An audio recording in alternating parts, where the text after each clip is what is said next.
The world's population of elephants has dropped 62% in the last decade.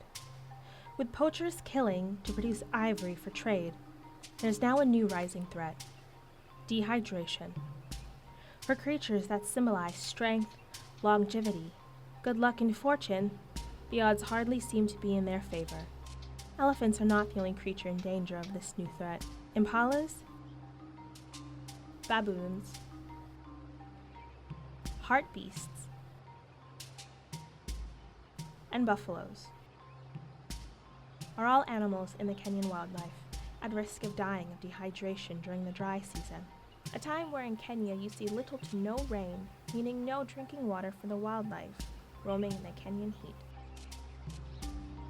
Patrick Mwalua decided to do something about this new threat. I don't like to see animals dying because of thirsty, and we have the ability of trying to help them. As founder of Tsavo Volunteers, a non-profit organization to protect wildlife in Tsavo, Kenya, he started a water conservation project in May 2016. A project that consists of purchasing fresh water and depositing it in dried up waterholes in the wildlife national parks and sanctuaries. Almost a year later, the project has now grown to building waterholes. Patrick agreed to meet with me in Tsavo and to share his story with me. Patrick Kilonzo Mwalua is the Tsavo Guardian.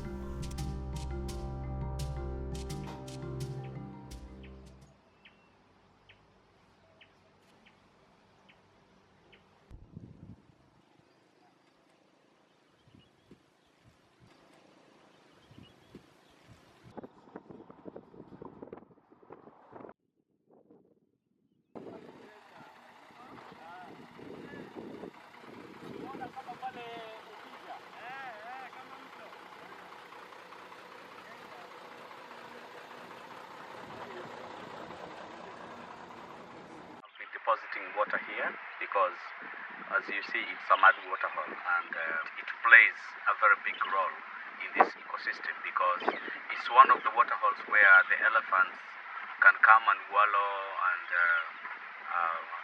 put mud into their bodies, and also buffaloes as well, because as you know, elephants, when it is very hot, they need some mud in their bodies so that they can cool their bodies.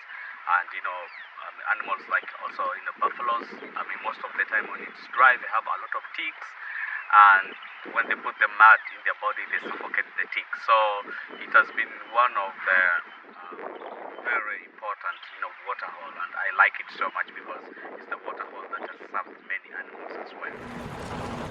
Patrick deposits water almost every day between 10 different waterholes across the national parks. Each water truck costs $250, and with the frequency of water deposits needed, it can cost up to $1,500 a week. Crowdfunding is what sustains the water depositing project. A GoFundMe account was created to sponsor Patrick's work, and with his social media presence, with project updates, donations have been pouring in. The financial support has provided project growth, from delivering to one waterhole to now 10, and also building waterholes. Now I'm expanding more waterholes because there are few waterholes in the sanctuaries and in the national parks. Then also I'm building more tanks. Animals cannot concentrate in one waterhole because there's danger also of animals concentrating in one waterhole, because around there, if animals comes a lot every day, it will become very bare. So when we have different waterholes in different places, then it means that there's that distribution of resources, and also the vegetation is saved through that. Otherwise, if we only depend in one waterhole, the vegetation will be destroyed. So to avoid that, we need to have different waterholes serving the animals. I followed Patrick to a meeting he had with a Kenya Wildlife Service warden and a builder to confirm 2 locations for waterhole construction. The builder points out a natural path on the ground. These paths are used as a guide in deciding development locations. It supports the flow rainwater will take assuring that the end of the path will be a good location for development, knowing that water will lead to it. A small waterhole costs about $1,500, and a larger waterhole is double that price. The second waterhole is located on the other side of the national park and will be twice as big as the first hole. This waterhole will cost $3,000 for cement, labor, and other needed materials. We then noticed an elephant and some zebras in the background, confirming that this was a good location since it attracted animals. Depending on the size, construction takes 2 to 3 weeks. This hole will take 3 weeks. These 2 holes have been approved for construction. For any animals, for any creature, they need water to survive, even human beings. So, I mean, that is something that is automatic for every creature. Every kind, manner of animals, sometimes they meet here because of that special, precious thing, water.